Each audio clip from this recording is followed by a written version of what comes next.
What's up? What's up, YouTube? Myers Life here. Yes. I'm Son of Source, and Dr. Myers is in the building. We are back. Hopefully, our sound is working. We're going to see if we get some people on to let us know if the sound is back. Because I know it was kind of messed up before. So we're going to wait on some people to get on to see if you can hear us, okay. Right, so we check the sound. Yeah. Today, we're talking about negativity. Negativity. It is so powerful right now. But we're talking about how to fight it. And the positivity is so powerful right now. So, we're kind of like oscillating, going back and forth between different emotions right now. Mm-hmm. And, energy is real. So, you ever notice when you walk into a room and it feels different and people's eyes are cutting at you and it's like, whoa, the energy in here is weird. Mm-hmm. It's real. If you go into certain cities have a certain feel to it. Like, okay, Elijah, New Orleans. When you go to New Orleans, it feels a lot different from other areas, right? Yeah. Right. So you ever notice, like I said, life at a party? So somebody come in and then life at a party. The party's been good. Everything's been good. Everybody's been having fun, enjoying themselves. But then when this one person gets there, everybody livens up. Everybody's like, oh, so-and-so is here. We can't wait. So that's what it is. They have good energy. They bring good energy with them. Mm-hmm. So, and also you got people that bring negative energy. It may be some sadness or maybe it could be violent, whatever it is. Energy, people have energy. So whatever energy that they have, you want to be able to kind of protect yourself from it and not take it in. You can observe it for what it is. Don't judge it, because the more you judge, the more you're gonna look like it's gonna affect you more, because the more you're gonna put energy toward what they're doing. Right. So you don't want to judge. You want to understand it for what it is. Keep it moving for yourself. Make sure you stay positive. Hey, we love you too, Big E. Big E. Thank you for the feedback too, so that way we know that you can hear us. So thank you for that as well. Mm-hmm. But yeah. So how many people have experienced negativity? And of course, that question is a loaded question, because everybody has. Everybody has. I mean, come on now. Who has? Who hasn't? Mm-hmm. And if you haven't experienced negativity, come. So here are some signs that you are absorbing the energy of others. Okay, mm-hmm. There's certain things that you'll notice are happening when you're, getting sucked in. Mm-hmm. We want to protect ourselves and understand our sovereignty. But when we're not doing that, we may behave in these ways. So what's the first one? All right, one is defending yourself and defending your choices. Mm-hmm. If you're on the defense, something has triggered you. Hey, because now what? You perceive attack. You feel like somebody's attacking you, somebody's questioning you, something is going on. Hey, don't come for me. Why are you coming for me? So you perceive attack. Right. Two is what? Justifying your actions. Mm-hmm. If you feel like you always have to justify yourself or justify your actions. Well, the reason why I came home early is because I want to do X, Y, and Z. And I like doing this. And I do it because it's this and it's that and the third. You know why I said that? I said that because it's this. And it's important to me to say these things. So that's why I said it. So you're defending yourself. The reason why I didn't clean this up is because, I had this to do and I had that to do. And the third. So now you're on the defense. Now you're explaining yourself. And now you're defending yourself to others. And the person that you tell this to is sitting across from you looking at you like, yeah. Mm-hmm. Wow. You know what I'm saying? Like, they're like, why are you trying to justify your actions? You didn't do it because you didn't want to do it. And if they put you in that place where you're always having to defend yourself, that's their way of saying, oh, I got control of them now. Yeah. So now you just on the hook. You took the bait. Get off the hook, man. You took the bait. Right. Mm-hmm. All right. So number 3 is pleasing others to say what we think they want to hear. Ooh. You know what I'm saying? A lot of people do this. A lot of people do this, kind of save face.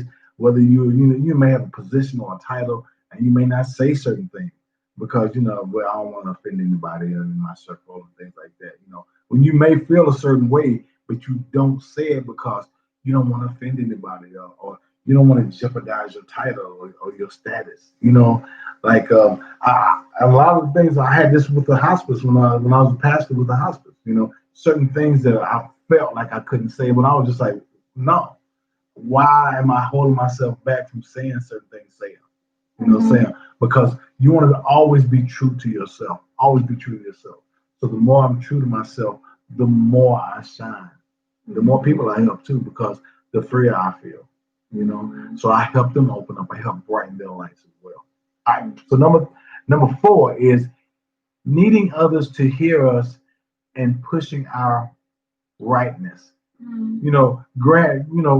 Granted, you may be right. Okay, so you may be right, but that need in us to always be right or to always have that say, and then we gotta have somebody to justify it to. We gotta have somebody come Right. in and say, yeah, co-sign it. People co-sign. A lot of times we have that need to feel like we're right. Yeah. Because if we're right and they perceive us as right, then that perception we have of ourselves is right. It's puffed up. Our image of ourselves is puffed up. Now, hey, I'm right.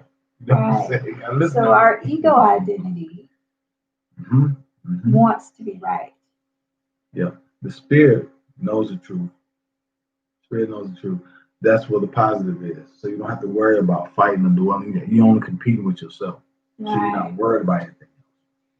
That spirit likes peace, likes calm, likes understanding, likes growth and expansion and abundance.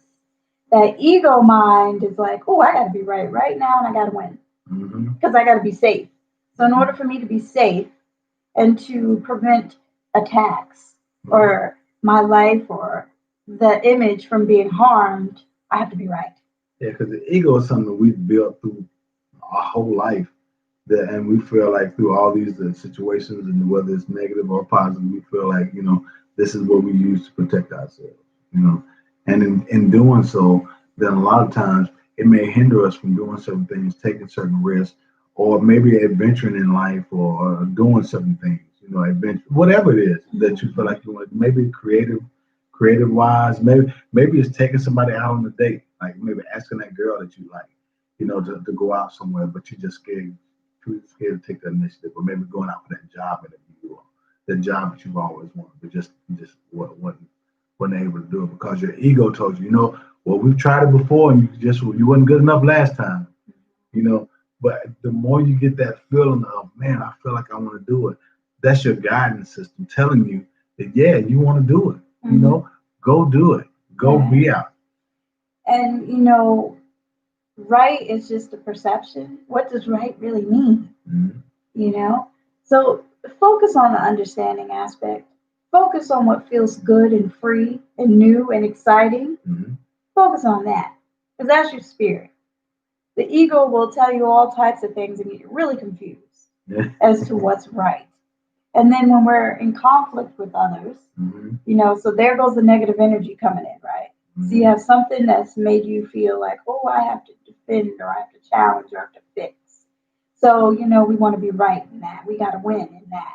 But in doing that, it just perpetuates the problem. Mm-hmm. So just understanding that there is a win-win where we both understand that will get us to the place where we can really move forward and being strategic and plan in whatever we're trying to accomplish. Mm-hmm. Versus I got to be right and you got to be wrong. And if I'm right and you're wrong, then my needs are met. But what happens is when the other person's needs are not met, best believe they're going to come back at you when they get that chance. Mm-hmm. And now here you go. Causes tension. Causes Tension. tension in the relationship, and what does that tension cause? It causes negativity. And how do people protect themselves from certain negativities, right? So when you're trying to protect yourself, some people use, like, say, masalas. They use, like, say, they'll pray to the angels for protection, or crystals, or oils, or those things kind of help us. The people use as tools, to protect themselves from negativity and things of that nature. It's all kind of things that people use to kind of help themselves or protect themselves from it. But really, it starts with your mind. When you go within and understand, or perceive that attack, or whatever you may perceive it, because it's also your perception of it. What you perceive is negative. Some people that may see something negative, and other people may see it as positive. So it's just all in your perception of negative and positive as well. And those energies, how do you feel when that energy is around you? Does that energy, strike some type of emotion in you? And if it strikes that emotion, what is that emotion? Is it happy emotion or is it sad emotion? Like what is it? Sometimes it may be just kind of like a curiosity that it strikes, or maybe it may strike fear. Sometimes it strikes violence. What I'm saying? Sometimes it just strikes a place of uncertainty. You know, and it's a lot of uncertainty right now. So a lot of us are in a place of that feeling that uncertainty. And that's a place that's kind of scary to people because a lot of people like to have a plan. They like to know what's happening, what's going on. They like to be in control. You know. So here's how to ward off negativity. Okay. And it starts from within. So what do? You have to come from a place of strength. You go within and you have to come from a place of strength. So you have to command your positive energy. Command what do you want, what kind of outcome you want.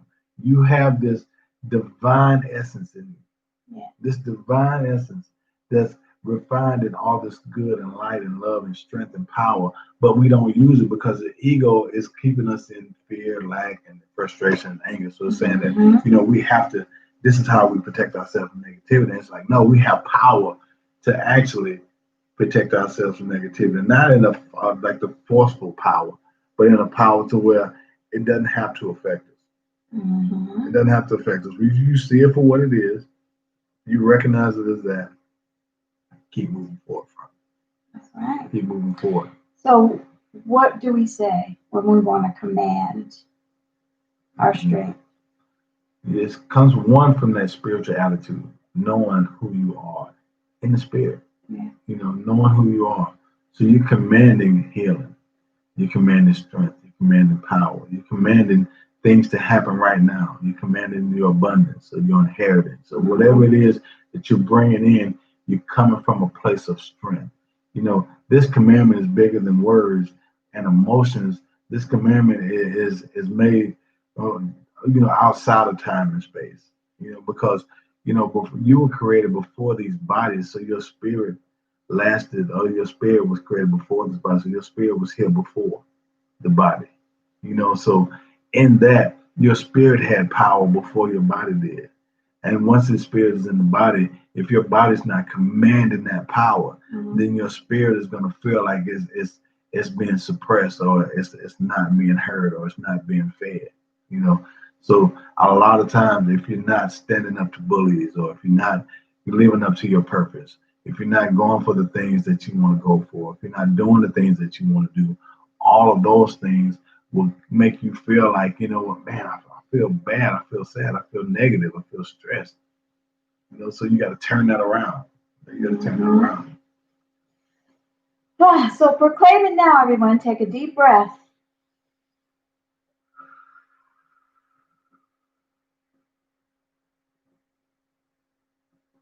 One more.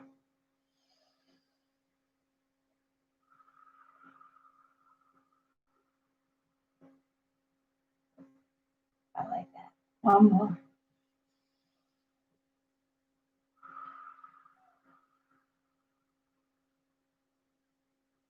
And we're going to command right here, right now. Yeah. I come from a space of strength now. I come from a space of strength now. I come from a space of strength now. I come from a place of strength now. I love it. See there? So if you walk into a room and you're a little unsure, you feel a little negativity, you feel a little uneasy, a little shaky, that in itself, just think about that. I come from a space of strength now. You're divine. Walk in your strength. Walk in your divinity.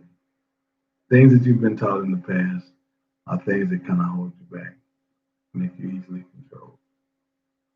It's time to start loving yourself, looking within, and you'll find that light inside you. You'll find that divinity. Ooh, the light. Let's do it again. Let's breathe in.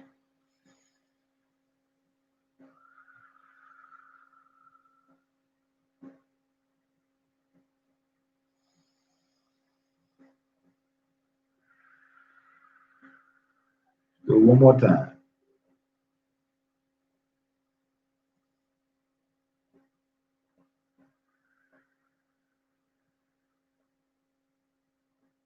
You feel that calm feeling? Yeah. That calmness is the thing that will help quiet your mind. And when your mind is quiet, you can actually get those guidance and that teaching from your spiritual counselor. Right. So if it's a little shaky, just know I am here. There is only light. Stay with me. I am here. There is only light. I am here. There is only light. And we use light and love and healing because that's what we are. Light and love and healing. And we want all you to be healed, strengthened, and guided to live within. And you will find the God inside you. Yeah. You'll find that divinity.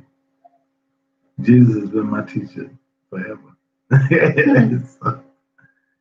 And he's taught me to look within. And that's why I'm walking this earth to teach you how to look within. We love you. Jesus is in our sacred hearts. He's here. He's in that sacred chamber in your heart. Yeah. The angels are here. Mm-hmm. God is here. Mm-hmm. I am here. Therefore, there is only light. Yes. So in the Aramaic, it'll be Liba Lebi Yeshua, which is in my heart, Jesus. Liba Lebi Yeshua, which is Aramaic, but in my heart is Jesus. Thank y'all for tuning in. Thank you for watching. Mm-hmm. We love you. Son of Source. Hey. Mine's life. Mine's life.